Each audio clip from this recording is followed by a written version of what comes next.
Listo. Hola, ¿cómo están?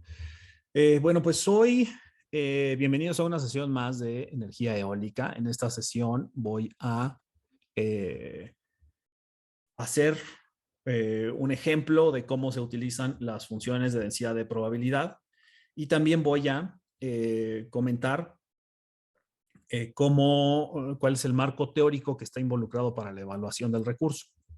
Eso es lo que voy a platicar el día de hoy. Entonces voy a iniciar con un sencillo ejemplo de cómo funcionan las funciones de densidad de probabilidad y cómo estas son utilizadas para el cálculo de la energía anual producida o el cálculo de la potencia, ¿no? Eso es lo que voy a platicarles el día de hoy. Entonces voy a iniciar con un pequeño ejemplo. Yo solamente recordarles dos conceptos, ¿no? El primer concepto es que tengo una función de densidad de probabilidad y tengo una CDF, que es una función acumulada de frecuencias, en donde la función de densidad de probabilidad regularmente arranca en cero y la prima hermana, ¿no? Que es la función acumulada, esta regularmente la represento como una F minúscula evaluada en X. También es X, que es la variable aleatoria, ¿no? Donde X es la variable aleatoria. Y un par de cosas, nada más para recordar, ¿no? Que la CDF, la notación que yo uso es F mayúscula y tan, ¿no? Entonces, y la probabilidad. Entonces, cuando yo evalúo F de X, lo que obtengo es la probabilidad de X. Y cuando yo evalúo F de X, lo que obtengo es la probabilidad de un conjunto de X para todas las X que son menores a ese valor, ¿no? Entonces, si lo pongo con colorcitos, pues lo que tengo acá es F de X, que es este punto, y este punto es la probabilidad de X. Y si yo lo evalúo acá, pues lo que obtengo es esta área bajo la curva. ¿Ok?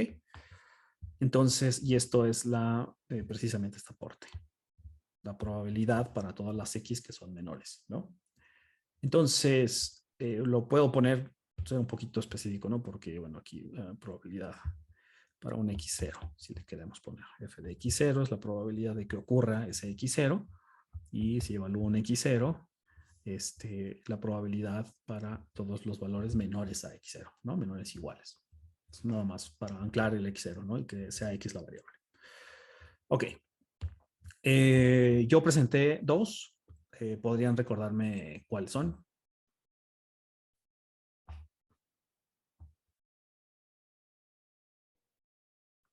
La Weibull y la Riley. Exactamente. Gracias, Marian.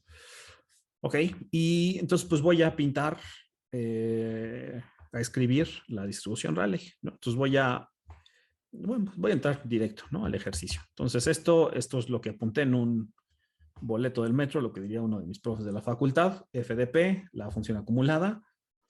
Una es la derivada de la otra o una es la integral de la otra, dependiendo en dónde esté yo parado.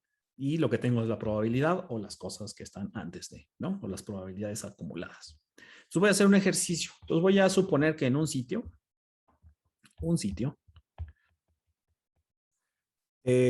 tiene una velocidad media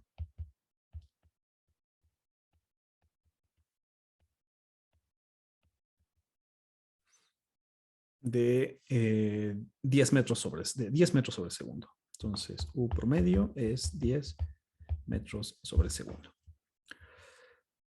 Y, y bueno, aquí el sitio, aquí lo que nos preguntan es, ¿qué probabilidad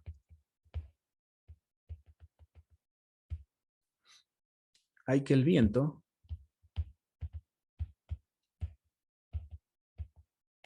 sople a 16 metros sobre segundo? Así de entrada no podemos decir nada. Aquí uno de los argumentos del problema es que suponga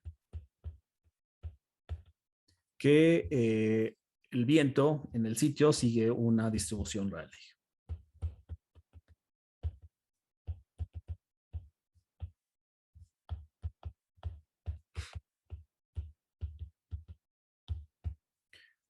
Ok, entonces pues lo primero pues es acordarnos, ¿no? ¿Cómo es la distribución Rayleigh? Bueno, pues la distribución Rayleigh la voy a escribir acá, es f de u igual a pi medios por u entre u promedio al cuadrado por la exponencial, porque recordemos que la distribución Rayleigh está definida por únicamente por el promedio, entonces de los datos, y eso pues, es una de las virtudes que tiene la distribución Rayleigh, u entre u promedio, perdón, u promedio, esto no al cuadrado,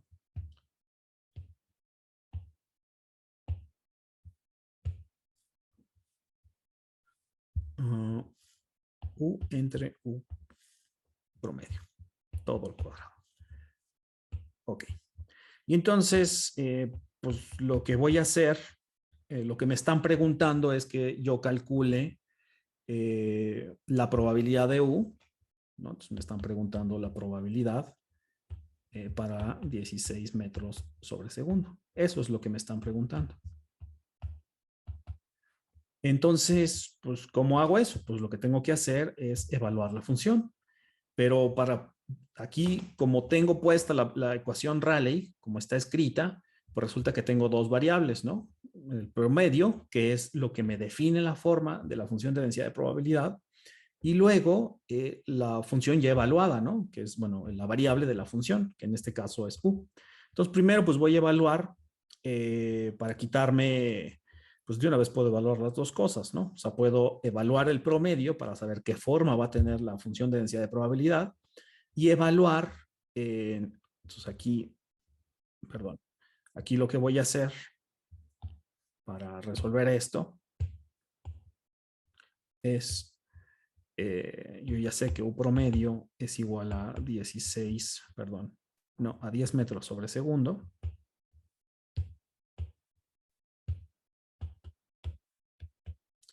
Y U, lo que yo quiero encontrar, pues es 16 metros sobre segundo. Pues ya, está inmediato. ¿Alguien podría decirme cuánto es? Mientras yo voy escribiendo. F de 16 será pi medios entre 16 por 10 al cuadrado por la exponencial de lo que tengo acá, que es menos pi cuartos, de u, que es 16 sobre 10 al cuadrado. Y esto es, ¿cuánto?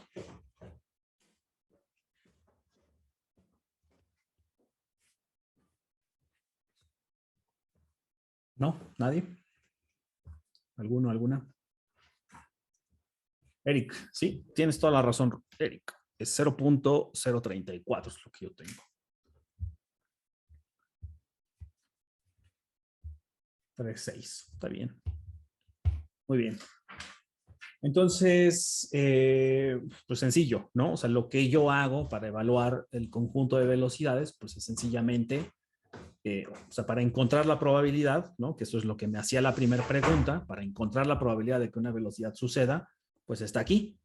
Evalúo en el lado izquierdo de la gráfica, que ahorita voy a poner en amarillo. Ay Dios, ¿qué onda con esto? Que ahora voy a poner en amarillo. Y pues entonces evalúo, tengo la probabilidad de que esa velocidad ocurra, ¿no? Sencillamente. Muy bien. La siguiente pregunta, entonces, si hasta aquí no hay ninguna pregunta, o alguien tiene alguna duda de qué hice, pues fue sencillamente evaluar. La siguiente pregunta es, para el mismo sitio, resulta que para el mismo sitio,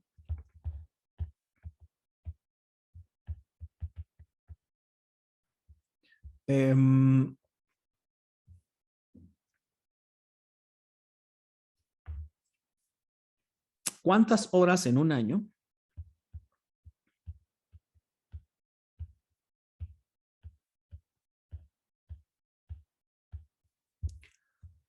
la velocidad del viento será igual o mayor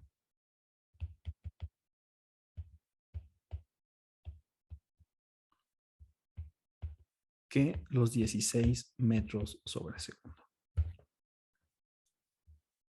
Entonces, aquí la pregunta es distinta. O sea, no me están pidiendo que yo entregue la probabilidad en un punto. Me dice que yo ahora dé la probabilidad de las velocidades que ocurran mayores a 16 metros sobre segundo. ¿A alguien se le ocurre cómo puedo resolver este tema? Podría yo utilizar, o sea, regresándome a este mismo caso, el lado amarillo, pues tendría que estar evaluando, si x0 es 16, pues tendría que estar evaluando pues todo lo que ocurre hacia acá.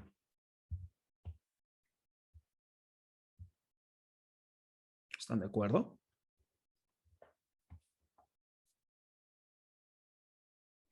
Sí. Ok. ¿Cómo calculo ese conjunto de velocidad o de probabilidades? ¿Cómo calculo esa probabilidad?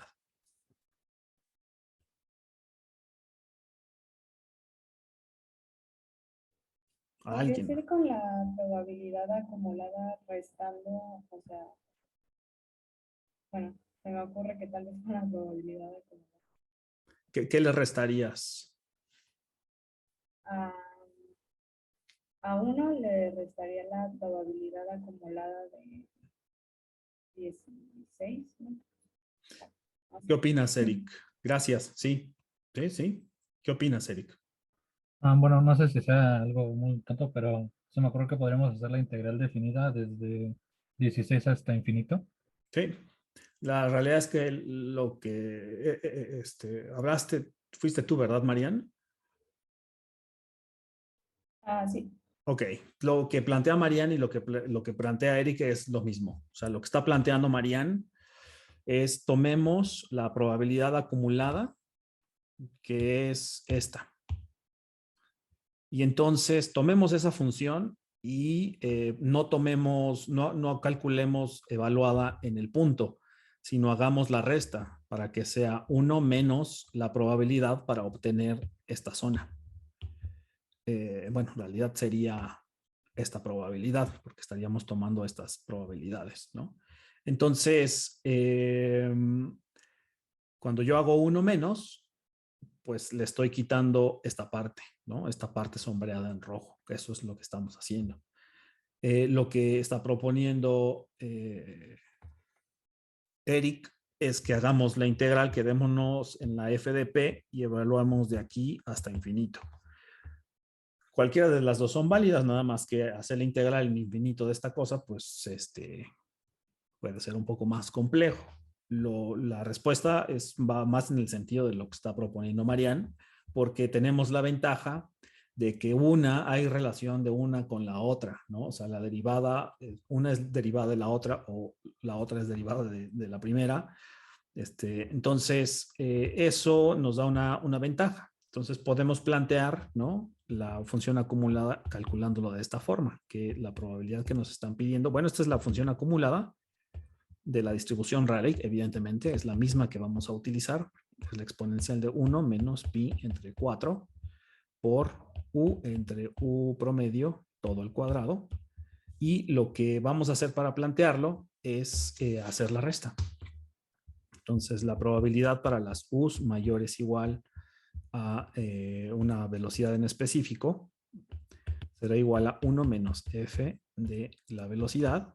Y esto pues va a ser igual a la exponencial de menos pi 4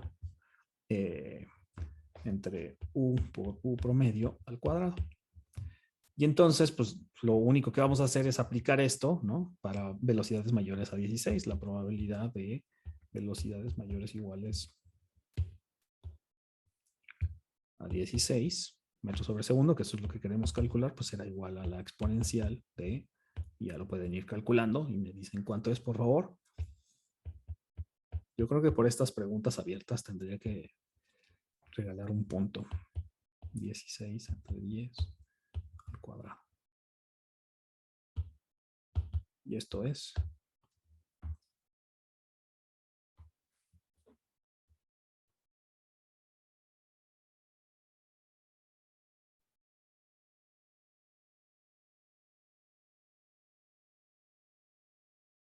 ¿cuánto es?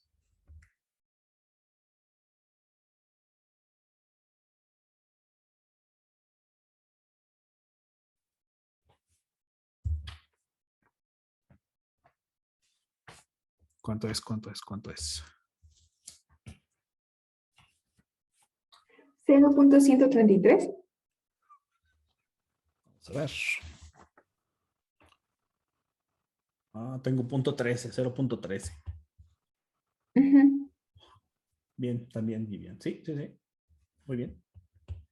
Entonces, como ven, usar estas funciones de densidad de probabilidad. Bueno, y el tema es que ya llegamos al final de la respuesta. O sea, la pregunta es, ¿cuántas horas en un año la velocidad del viento será igual a mayor?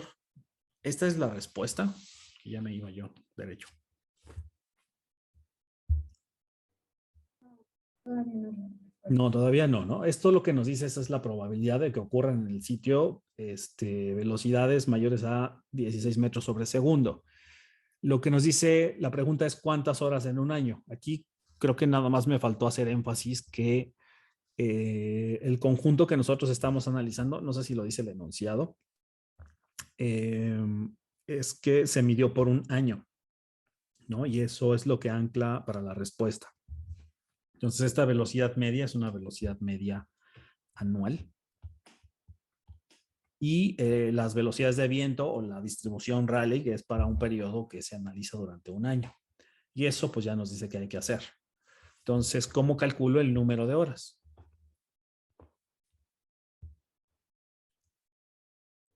Multiplicando las horas en el año por la probabilidad. Sí. ¿Todos están de acuerdo? ¿Todas están de acuerdo? 48.87. ¿Seguras? ¿Cuántas horas hay en un año? Dice, no, esos son días. Exacto. Exacto, exacto. O por 24. ¿Cuánto es eso?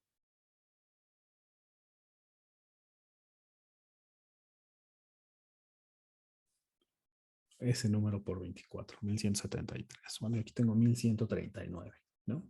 8760. 8760 es el número. ¿Qué es eso, Jimena?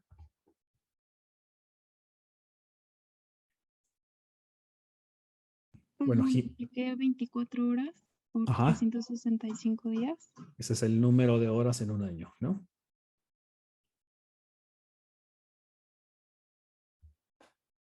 Y entonces, ¿cuál es la respuesta? A mí me dio 1138.8. Sí, sí es lo que puso Mariana. O sea, de sencillamente multiplicar esa probabilidad que tenemos, que ya habíamos calculado, siguiendo el dato que nos da Jimena o las ideas que nos da Jimena, pues sencillamente son 24 horas por 365 y eso nos da 8.760 horas. Y esas 8.760 horas las multiplicamos por la probabilidad que acabamos de calcular con la distribución acumulada. Y eso nos da 1.138.8 horas o lo que yo puse, ¿no? Esto equivale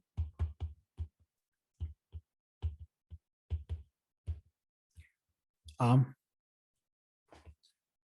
bueno, voy a poner 1.138.8 cercano, aquí lo voy a poner a 1.139 horas en un año. Entonces esto pues ya nos da un sentido de cómo funciona el tema de la evaluación del recurso eólico. La evaluación del recurso eólico va de en dos direcciones. A partir del uso directo de los datos,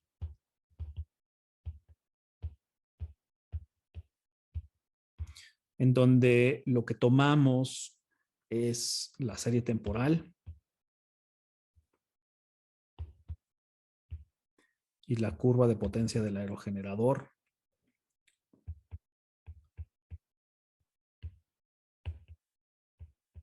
y espero esto no confunda, ¿no? Que la otra también es probabilidad de U. Pero bueno, estoy aquí hablando de la potencia del aerogenerador.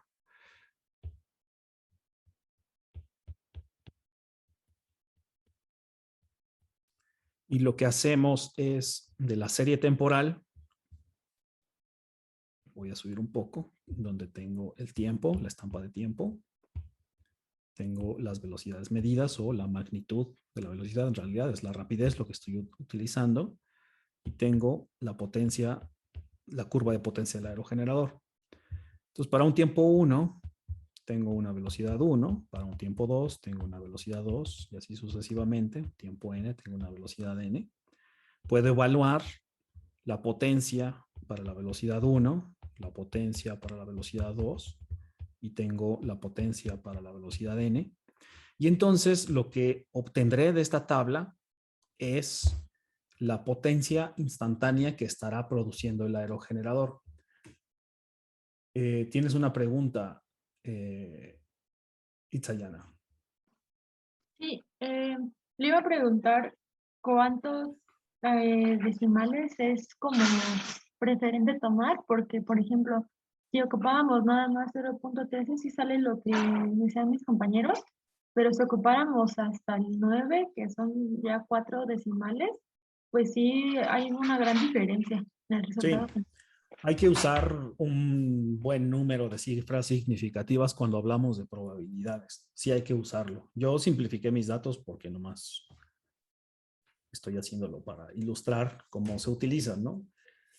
Cuando nosotros trabajemos con Python, la realidad es que nunca vamos a hacer algo a pie como lo estamos haciendo ahorita. Yo estoy mostrando cómo, y sí hay que tomar un número de cifras significativas considerable. Yo diría que al menos después del 0, unas 2 o 3 cifras significativas, porque es muy sensible el tema de las probabilidades. O sea, recordemos que cuando estamos evaluando estas integrales, pues son números muy chiquitos, ¿no? Entonces, si yo hago los cierres que yo tengo, el redondeo que yo hago, pues estoy quitando probabilidades, ¿no? Entonces sí hay que hacerlo con un cierto grado de refinamiento. Yo diría que hasta 3 o 4 cifras, ¿no? Decimales, después del 0. Pero eso es porque estoy hablando de probabilidades. Lo que nos va a dar la ventaja es que cuando nosotros estemos trabajando con Python, o sea, cuando haya que hacer algún cálculo a pie, yo sugiero que sí tomen más cifras significativas, 3 o 4. Python, todos los cálculos los hace como dobles. Cuando digo doble, es que en la antigüedad, cuando se programaba, cuando inicia todo a programarse con Fortran o con C, en estos lenguajes más antiguos, iba a decir,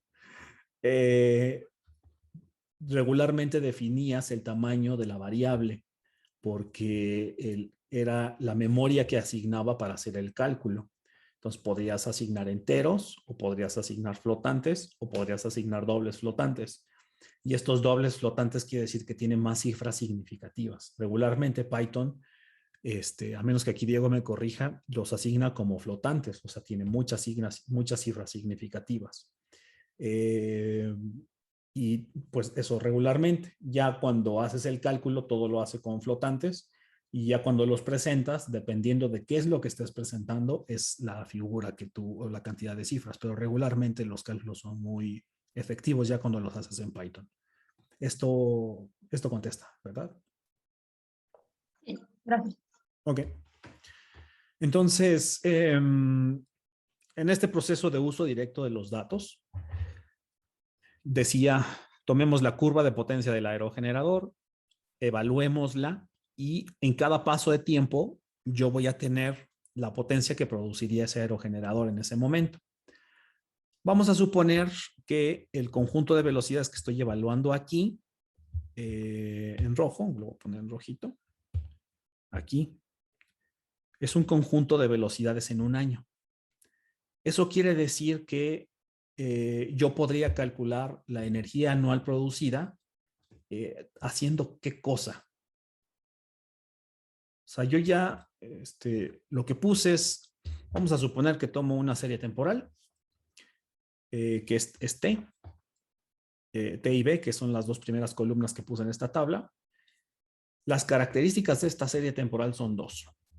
La primera es que es una resolución de 1 hora, o sea, tienes promedios de 1 hora. Y la segunda característica es que es por 1 año. Muy bien.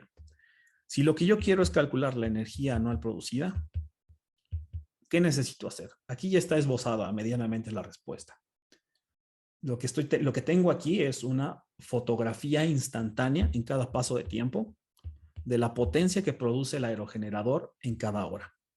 1 hora por 1 año. Si yo quiero saber cuánta potencia está produciendo el aerogenerador, ¿cómo calculo eso?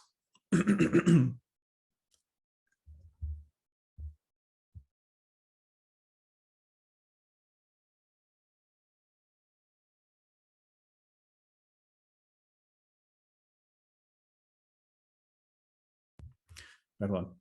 Enrique, pusiste algo. Platícame, ¿qué quiere decir esto de una resta de P entre 1 y X6? Ah, era de hace un rato. Ok. No se envió. Ya, ok. Pero estabas bien. Muy bien. Ok, ¿cómo le hago entonces para calcular la potencia producida? Si yo quiero calcular la potencia producida por el aerogenerador para la hora 1, pues sencillamente evalúo el primer renglón. Si yo quiero calcular cuánta potencia produjo por un día, ¿qué hago?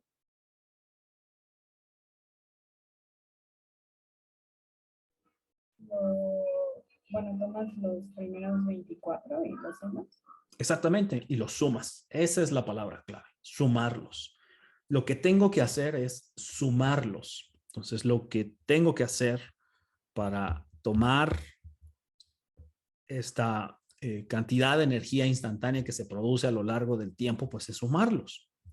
Pero hay un concepto que hace falta. Recordemos nuestros recibos de CFE. Lo que hace CFE es, si yo tengo un foco de 1 watt y está prendido por 1 hora, pues entonces ese foco estuvo produciendo 1 watt hora. Si estuvo 24 horas prendido, pues entonces este foco estuvo consumiendo cuánta potencia.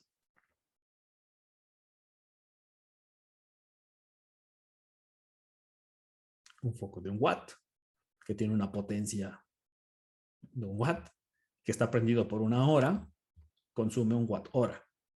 Cuando está funcionando 2 horas, pues son 2 watts hora. Y si está funcionando 10 horas, perdón, pues consume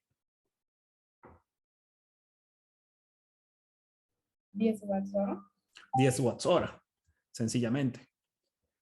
Entonces, hay un elemento en las unidades que son watts y hora. Cuando yo hago la suma directamente, pues lo único que tengo son watts, porque las unidades de la curva de potencia del aerogenerador son watts. ¿Cómo saber para llevarlo al tiempo a estas unidades de potencia a lo largo del tiempo? En este caso es muy sencillo, porque la curva de potencia del aerogenerador está en watts. La resolución de la serie temporal es watts, es cada hora. Entonces, a cada paso del tiempo que yo tenga el aerogenerador produciendo, las unidades evaluadas en ese aerogenerador, pues son watts hora. Es decir, cada uno de estos elementos, las unidades de estos serán watts hora. ¿Están de acuerdo? Esto es sí y solo si la resolución de la serie temporal sea 1 hora. ¿Ok? Entonces, si están ustedes conmigo de acuerdo, la primera expresión para calcular la energía anual producida de un aerogenerador será sumar todos los elementos desde I1 igual a 1 hasta N de la potencia evaluada en XY multiplicada por un delta T de tiempo. Este delta T de tiempo está relacionado con la potencia nominal perdón, con la resolución temporal de la serie que nosotros utilicemos para evaluar el aerogenerador. ¿Qué pasaría? Este delta T cambia de forma y cambia de forma en función del tiempo, en función de la resolución de la serie temporal. Si la resolución de la serie temporal es 1 hora, pues ese delta T es 1 hora. Tan, tan. Pero si yo estoy alimentando esta serie temporal con una resolución de 10 minutos, ¿qué forma toma ese delta T? Pensémoslo. Yo evalúo cada 10 minutos. Entonces, voy a obtener, lo que yo obtengo, pues no es lo que ocurre en el lapso de 1 hora. Lo que yo tengo, o sea, si mi serie temporal, voy a poner aquí abajo, serie temporal, de 1 hora, pues obtengo evaluado directamente watts hora. Pero si evalúo cada 10 minutos, pues eso quiere decir que tengo 1, 2, 3, 4, 5 y 6. Entonces, si esto es un watt hora, cada uno de esos elementos representa ¿qué?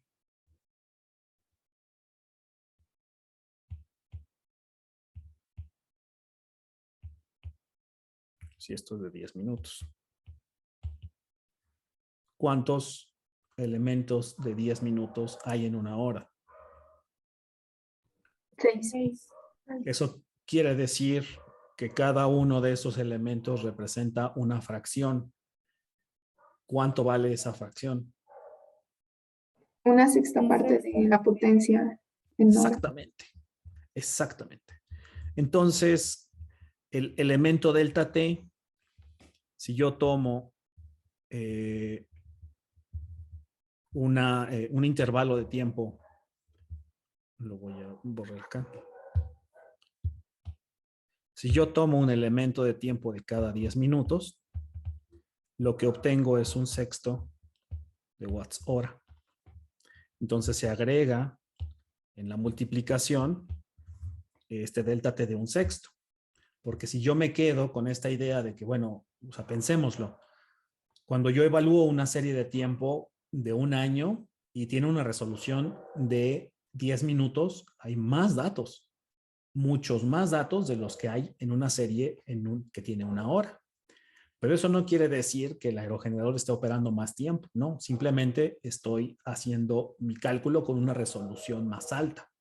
La estampa temporal sigue siendo la misma. Eso quiere decir que en el momento que yo haga esta suma que estoy planteando aquí,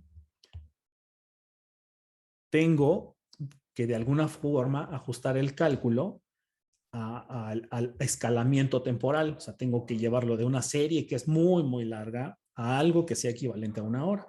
Entonces, lo que tengo que hacer es sencillamente decir que cada uno de esos elementos evaluados es un sexto de lo que ocurre en 1 hora. Y en esta misma lógica, pues, ¿qué pasaría si yo evalúo con 1 minuto?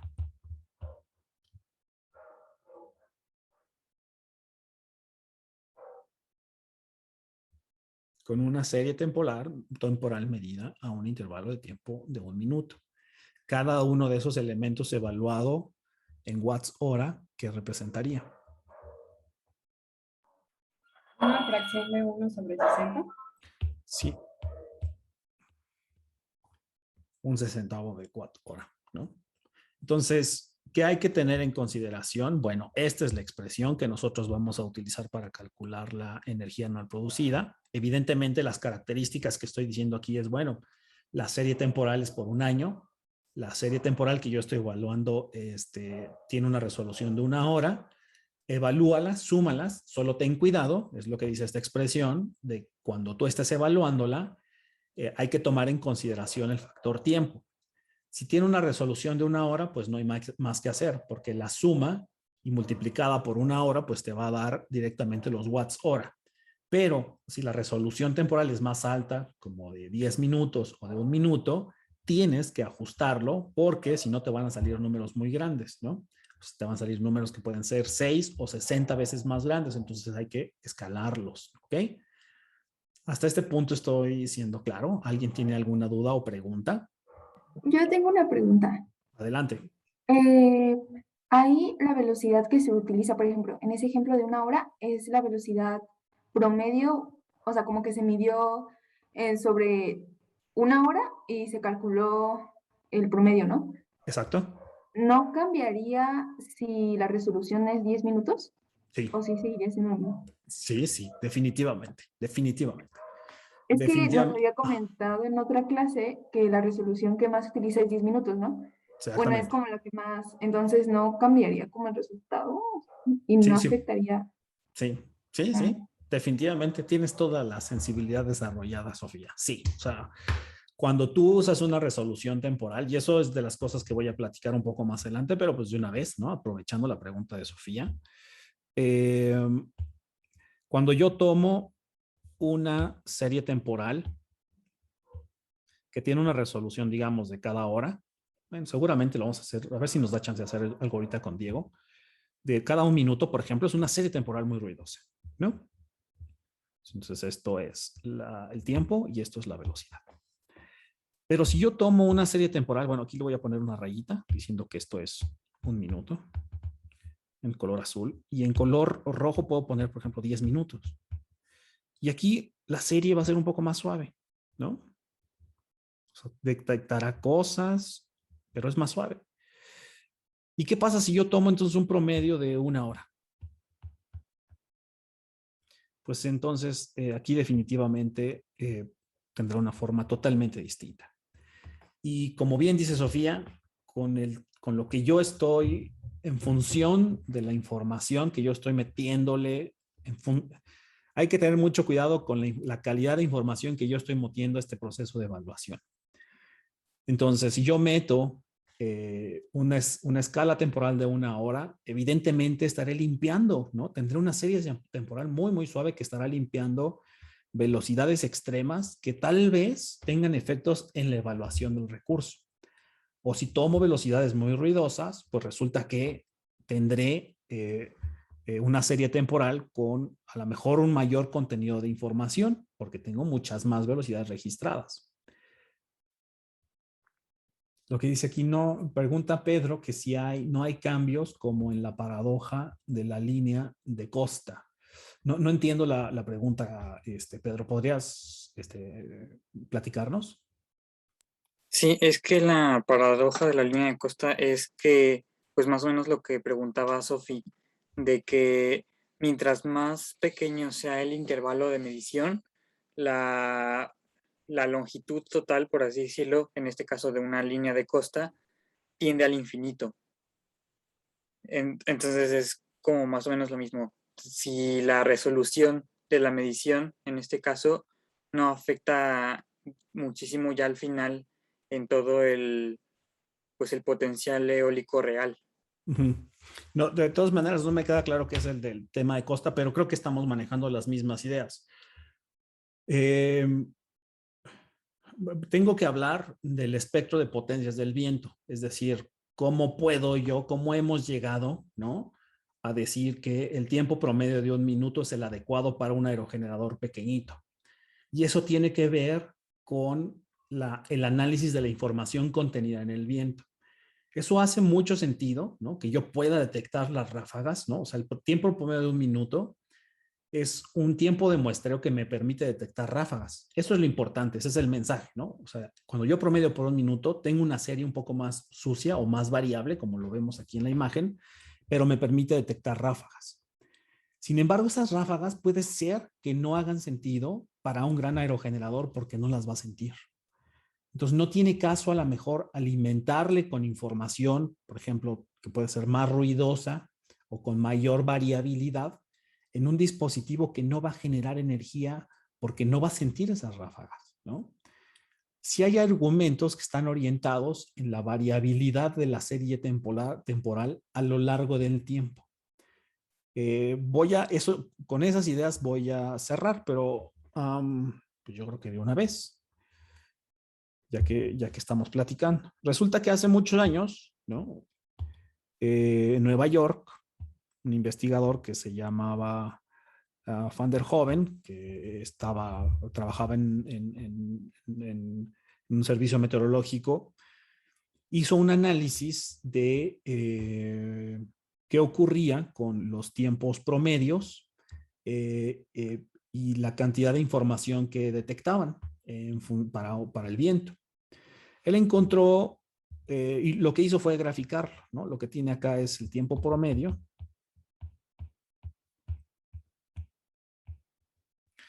Y lo que tiene acá es la potencia.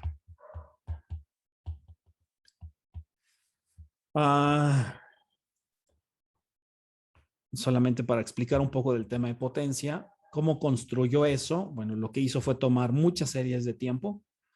Aquí son promedios a 1 minuto. Por aquí andan los 10 minutos. Por aquí andan las 12. Perdón.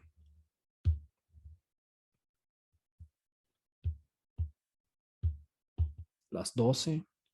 Y por aquí andan los 4 días. 12 horas.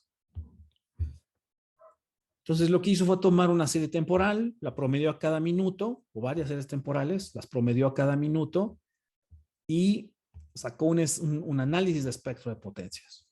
Un análisis de espectro de potencias es una transformada de Fourier. Recordemos que una transformada de Fourier lo que nos dice es cuáles son los picos característicos que dominan en esa onda. Es decir, para 1 minuto, para una serie temporal, promediada cada minuto tienes un pico, es decir, hay mucha información en 1 minuto. Cuando tú promedias a tiempos más grandes, resulta que vas detectando cada vez menos información. Entonces hay el famoso spectral gap en el viento, que es que es una región que se considera como una región de vientos estables. Y es porque existe poca variabilidad. Estoy hablando de variabilidad y de espectro de potencias aquí, contenidos acá. Lo que estamos midiendo en este eje es la cantidad de información contenida, es la variabilidad, es la dispersión o es la potencia. Se llama potencia porque las unidades coinciden con la potencia, ¿no? Que son metros cuadrados sobre segundo cuadrado, pero esta potencia está más relacionada solamente con las unidades, ¿no? Entonces, este análisis de espectro de potencia es identificar los picos característicos del viento, en donde hay más variabilidad. Resulta que parados en el ámbito meteorológico, lo que estamos midiendo, esta es una forma directa de caracterizar la turbulencia. Lo que está diciendo el spectral gap es que las series temporales que están medidas y promediados a 1 minuto te miden la cantidad de información de turbulencia que puede estar presente localmente. Es decir, cuando yo abro una ventana, cuando se genera un efecto Venturi, entonces estoy parado en el spectral gap, en la zona del spectral gap que está relacionado con el microsighting. La segunda región del spectral gap es esta zona de vientos estables en donde hay poca variabilidad. Cuando empieza todo el tema de la evaluación del recurso eólico, dicen, bueno, ¿qué conviene para evaluar el recurso eólico? Alimentar la evaluación del recurso con series temporales muy variables o en una región en donde los vientos sean estables. Para un gran aerogenerador, pues hizo sentido en ese momento evaluar con velocidades de viento estables, que son los 10 minutos. Y estas velocidades de 10 minutos es lo que se reconoce como región de vientos estables.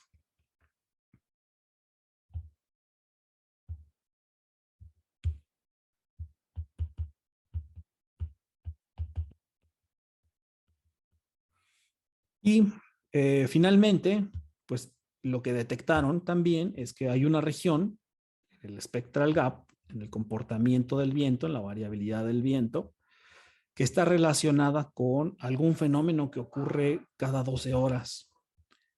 Este es 24. ¿Alguien se acuerda qué pasa cada 24 horas en la naturaleza? Que podría Pero sí generar. sí era cada 12, ¿no? Es que no me acuerdo. Es que, bueno, si es la misma frecuencia, sea 12 o 24, estará por ahí. Bueno, el día y la noche. Es el día y la noche, pero sí, o sea, no, la verdad es que no me acuerdo si es 24 o 12 horas. Y este es día-noche. Los diurnos. Y finalmente se detecta una región de 4 días que está relacionada con ¿qué fue el color?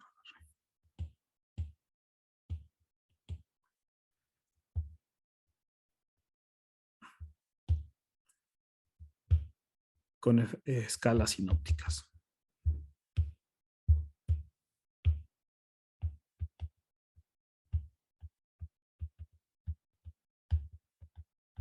O sea, este es un pico, o sea, lo que se detectó aquí es un pico de circulación global, ¿no?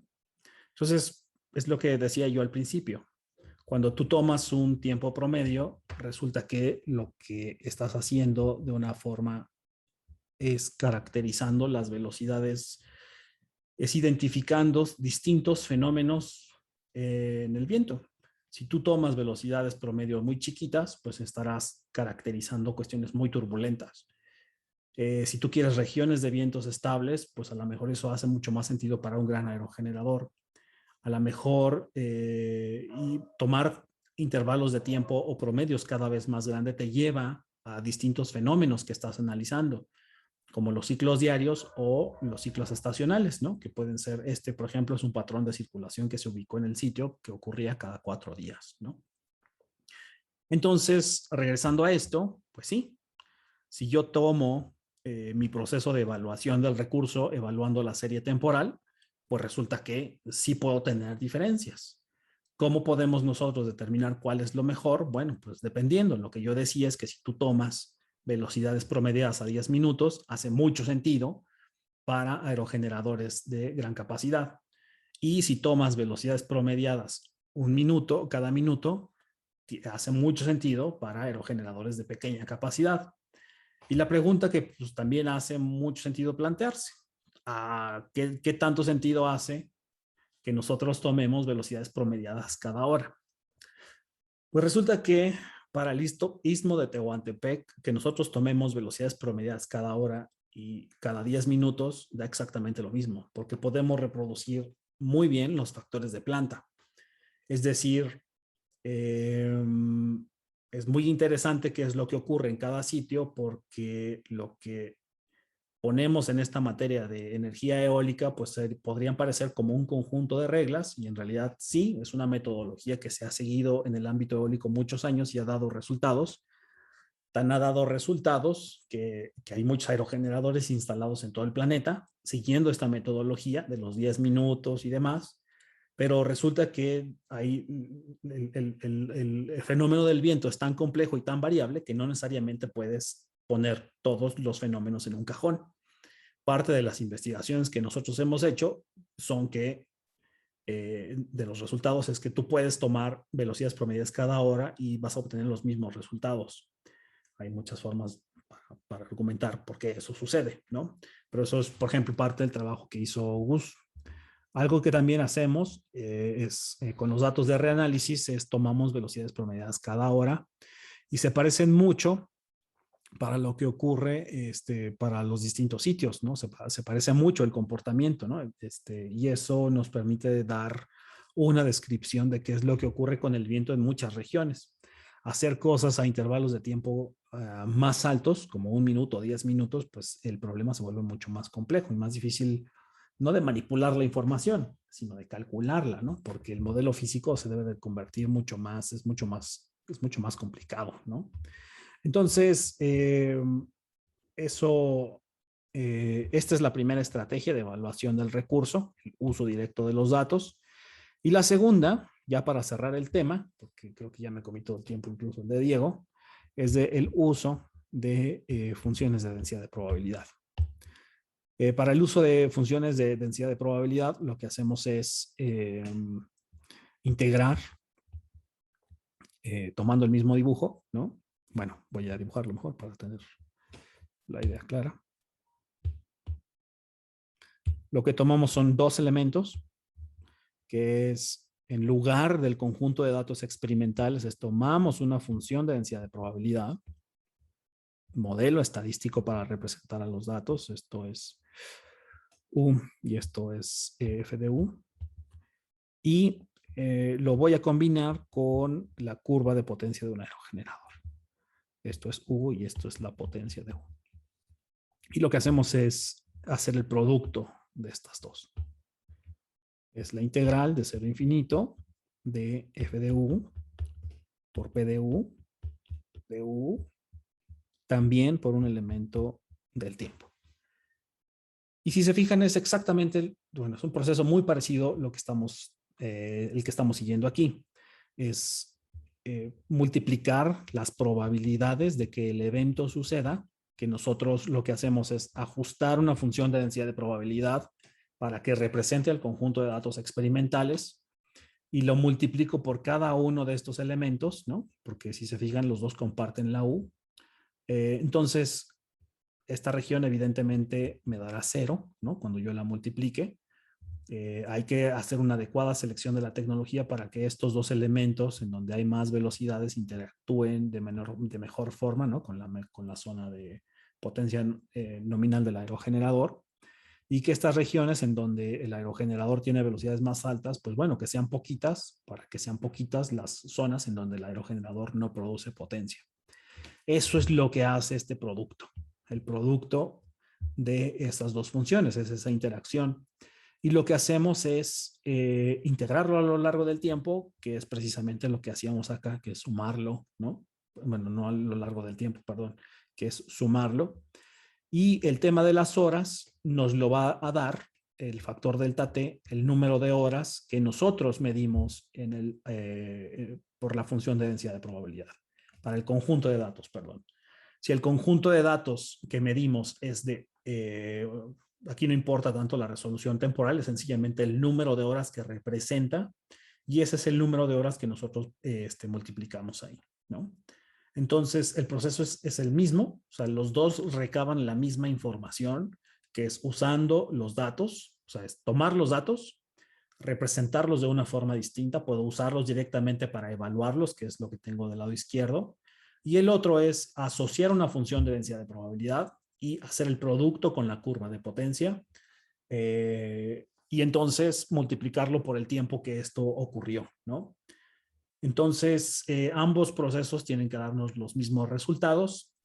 ¿Por qué hacer el esfuerzo, no? Si esto se ve como que es muy natural, lo del lado izquierdo que está aquí en la tabla, ¿para qué meterse en tanta cosa? Si pues puedes tú hacer un Excel, ¿no? Cargarlo o hacer un data frame, como lo vamos a hacer con Diego, hacer un data frame y evaluar la función y al final hacer la suma del arreglo y multiplicarlo por el número de horas. O sea, eso es muy sencillo de hacer. ¿Por qué quisiéramos hacer un ajuste de funciones de densidad de probabilidad?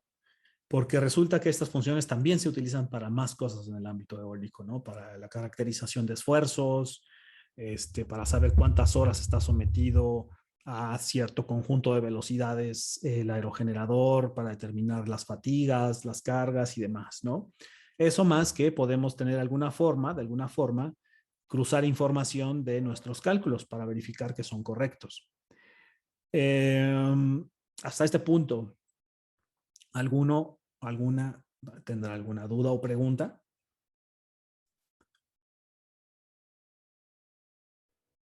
Todo claro. Qué bueno. Pues creo que lo que resta entonces es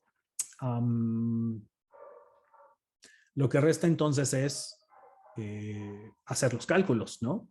Entonces, la historia que viene, pues voy a dejar un poco, bueno, pues voy a dejar hasta aquí esta parte, nada más recordando que ya hemos visto las dos formas de hacer la evaluación del recurso, ya vimos cómo se emplearon las funciones de densidad de probabilidad, y pues muchas gracias.